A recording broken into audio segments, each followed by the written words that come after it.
Time to learn one new thing. Yesterday I said some people don't just pull away. They do both. Wanting you and running from you at the same time. There's a real term for it, fearful-avoidant attachment. Sometimes called disorganized attachment. It's not indecision. It's not playing games. It's two alarms going off at once, and neither one wins. Here's the mechanism. Most avoidant people fear closeness. Most anxious people fear distance. A fearful avoidant fears both. Get too close and panic, they might lose themselves. Get too far, panic, they might lose you. So there's no safe distance, just a constant search for one that doesn't exist. Here's what it looks like in real life. They text you first, then go quiet for 2 days. They plan the future with you, then flinch the moment it starts to feel real.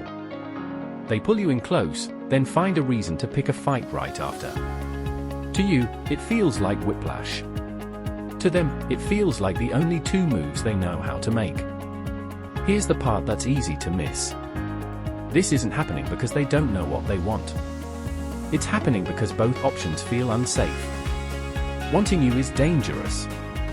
Not wanting you is also dangerous, so the nervous system just alternates. Here's the cost. Relationships with this pattern often don't end from lack of love. They end from exhaustion. From never knowing which version is going to show up.